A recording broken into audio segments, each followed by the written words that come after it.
Nós vamos conversar agora com o senador Humberto Costa, do PT. Mais cedo conversamos com o senador Jorginho Melo, vice-líder do governo, e agora vamos conversar com o senador Humberto Costa, do PT de Pernambuco, também integrante da comissão, que vai ser formada daqui a pouquinho, a partir das 10 horas da manhã, ex-ministro da Saúde. Senador, bom dia, obrigado pela entrevista aqui para a CNN. Gostaria de saber o seguinte: o Igor já lembrou que o senhor participou desse jantar ontem. Há um acordo para que seja ignorada a decisão de primeira instância que proíbe o senador Renan Calheiros de ser o relator da CPI. Eu gostaria de saber do senhor se, a parte, a discussão jurídica, o fato de o senador Renan Calheiros ser pai de um governador e o suplente dele, o senador Jader Barbalho, pai de outro governador, pode provocar algum problema, algum constrangimento para o produto final, para o relatório final da CPI, ou se esse é um problema que pode ser superado ao longo desses,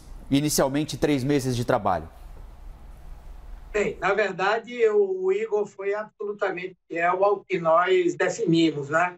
E nós entendemos que a CPI ela não é um tribunal, né? Nem ela tem poderes de decidir, julgar qualquer coisa. O próprio relator, ele apresenta um relatório que é votado pela comissão. Porém, todas as conclusões do relatório, elas serão, na verdade, encaminhadas aos diversos órgãos aos quais cabe concretamente dar um encaminhamento judicial. Por exemplo, vai mandar para o Ministério Público, vai mandar para o Tribunal de Contas, pode mandar para as Assembleias Legislativas e as câmaras de vereadores. Então, não há por que levantar qualquer questionamento quanto à suspeição de quem quer que seja, porque a CPI é meramente um órgão investigativo. Segundo, os senadores que estão indicados para a CPI estão com todas as prerrogativas dos seus mandatos, inclusive para participar de CPIs na condição que desejarem. Eu entendo que, do ponto de vista ético, se surgir, porque não há até o presente momento qualquer questionamento ao governador de Alagoas, se surgir qualquer coisa relativa a isso, com toda certeza o próprio senador Renan se declarará impedido, suspeito para emitir um parecer. E ele poderá indicar um subrelator que possa especificamente coordenar o processo de investigação e aprovar um subrelatório que será submetido novamente à comissão. Além do mais, a decisão judicial ela é muito frágil, porque, na verdade, o relator ele não é eleito. Como disse o Igor, só quem é eleito é o presidente e é eleito também o vice. O relator é uma escolha do presidente. Então, a liminar não cabe na medida em que ela proibia que nós elegêssemos o Renan Calheiros como relator. Senador, até o momento a gente vem falando da CPI, entrevistando muitas pessoas, e a sensação que fica é que existe um grupo de parlamentares mais ligados ao governo federal que quer jogar foco, quer jogar luz nos estados e municípios. E existe um outro grupo mais desalinhado com o governo federal que quer jogar foco justamente no Ministério da Saúde. Eu lhe pergunto, o povo brasileiro pode confiar nessa isenção dos parlamentares na CPI? Os primeiros convocados vão demonstrar essa isenção? Sim, eu acho que sim. Na verdade, os objetivos da CPI, eu diria que são, em primeiro lugar, nós precisamos aprender com tudo que está acontecendo e aconteceu. Tudo indica, a julgar pelo posicionamento dos cientistas, das autoridades sanitárias mundiais, que essa pode ser a primeira de uma série de emergências sanitárias. E, como tal, é preciso que nós possamos aprender com os erros e com os acertos. E a CPI pode garantir isso. Segundo, nós temos que fazer uma avaliação da nossa legislação sanitária, se ela é rigorosa o suficiente para nós trabalharmos com situações como essas ou não. E o terceiro é que a CPI tem que dar uma resposta à população brasileira, especialmente aos parentes daquelas 400 mil pessoas praticamente que morreram ao longo dessa pandemia.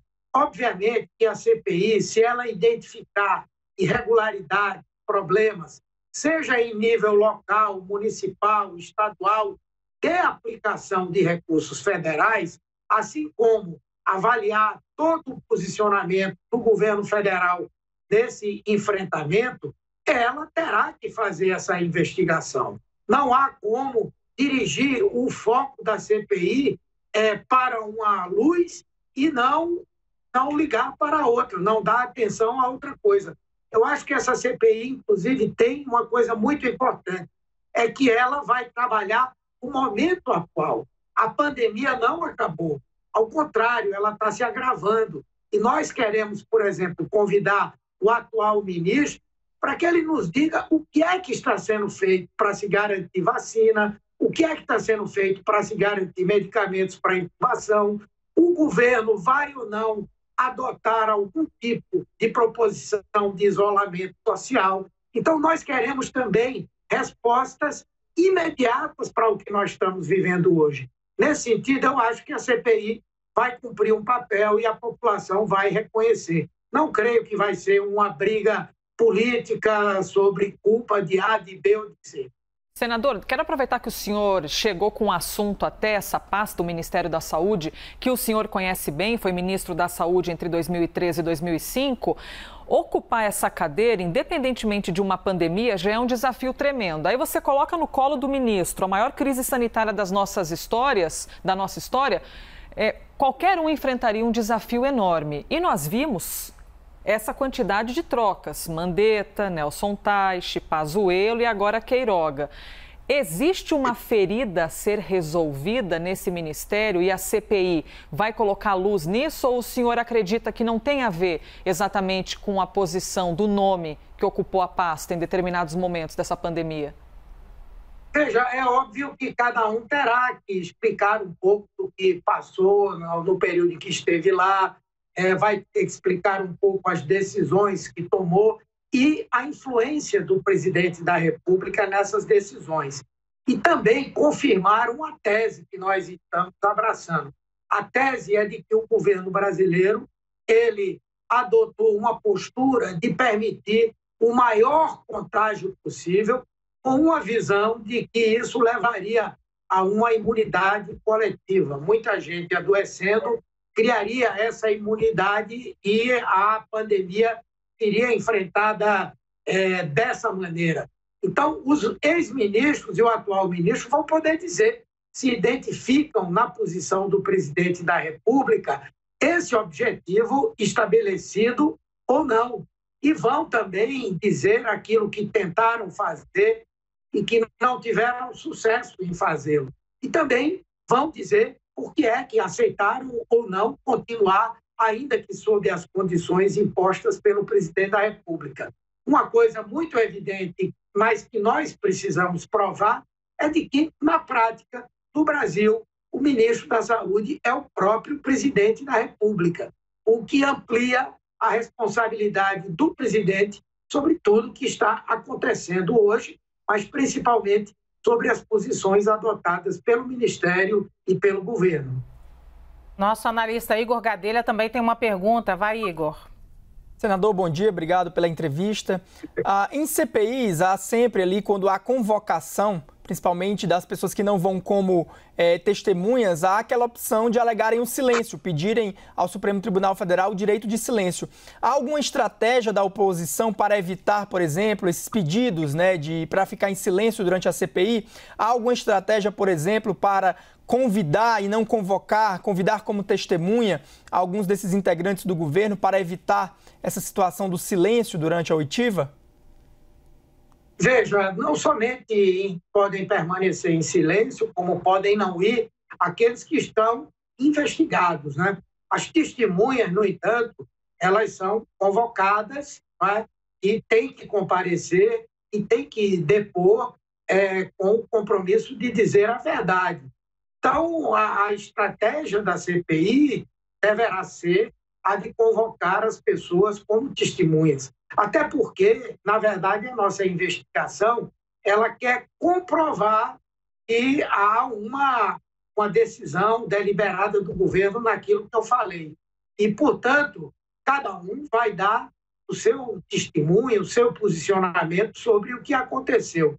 Se aquilo que for relatado implicar em que essa pessoa, eventualmente, também tenha uma coparticipação na decisão que foi tomada, no prejuízo que eventualmente possa ter gerado, então ela deixaria de estar na condição de testemunha e estaria na condição de investigado e poderia ser chamado posteriormente nessa condição. Então, eu creio que a maneira mais adequada, até para evitar que alguém acuse a CPI de já ter uma posição pré-estabelecida, é que todos venham na condição de testemunhas juramentadas, e aí todos terão que dizer a verdade e terão que se manifestar. E a gente já volta direto para o assunto em questão do momento. CPI da Covid-19, já começam os trabalhos às 10 horas da manhã e nós seguimos conversando com um dos integrantes da comissão, o senador Humberto Costa. Basília Rodrigues, fiz aquela deselegância de convidar você para a conversa e chamar o intervalo, mas agora chegou sua vez, então, de compartilhar a pergunta com o senador. Levando em consideração a CPI, a gente tem pelo menos 90 dias aí pela frente para fazer muitas perguntas, né, senador? Muito obrigada pela entrevista. Saber do senhor o seguinte, a comissão nem começou, mas o governo já levantou aí um argumento para explicar o motivo de não ter adquirido vacinas ainda em 2020, né, ter comprado vacinas mais cedo. De acordo com o governo federal, ele se baseou em pareceres da Advocacia Geral da União, da Controladoria Geral da União, sobre marcas que estavam tentando comercializar suas vacinas para cá, no caso a Pfizer mesmo, mas não se responsabilizavam pelos efeitos adversos, né? São essas aí as argumentações colocadas até aqui pelo governo e que devem ser utilizadas neste esperado depoimento do ex-ministro da Saúde, Eduardo Pazuello. Eu gostaria de saber do senhor se, na condição de ex-ministro até mesmo da pasta, existe chances de justificar algum argumento que explique e seja suficiente para vocês da comissão os motivos do governo não ter comprado vacina mais cedo? Bem, nós vamos ouvir, né? Mas nós temos que nos basear em fatos concretos. Por exemplo, o Brasil, segundo o governo alega, não comprou previamente, no ano passado, as vacinas da Pfizer porque havia aquilo que eles chamavam de cláusulas draconianas. Mas veja, agora, há menos de 2 meses, o governo fez o pedido e adquiriu essas vacinas porque o Congresso Nacional, num tempo recorde, aprovou uma lei determinando que o Brasil concordava com aqueles termos, permitindo, inclusive, que o governo federal, o Estado, municípios, pudessem fazer até seguros caso algum tipo de repercussão negativa fosse causada pela vacina da Pfizer. Vários países do mundo agiram da mesma maneira. O que não se explica é que não se tenha feito isso, por exemplo, no ano passado, no mês de julho, quando 70 milhões de doses foram oferecidas. Além do mais, no caso, por exemplo, da Coronavac, que não havia qualquer tipo de questionamento quanto à sua eficácia e à sua segurança, pela aplicação já em outros países, pela aprovação em outros lugares, o governo demorou a fazer o acordo com o Instituto Butantan, que chegou a propor a venda de um número maior de vacinas, enfim, e só posteriormente o governo veio a adquirir essas vacinas quando já havia um problema gerado pelo próprio governo de incidente diplomático com a China, atrasando a chegada do insumo principal. Então, são todas essas coisas que vão ser objeto dessa avaliação, né? O governo vai tentar se justificar e nós veremos se essas justificativas são plausíveis ou não. Senador Humberto Costa, PT Pernambuco, um dos integrantes da CPI que vai ser instalada daqui 1 horinha a partir das 10 horas da manhã. Senador, muito obrigado pela entrevista aqui para a CNN. Um bom trabalho para o senhor. Muito obrigado.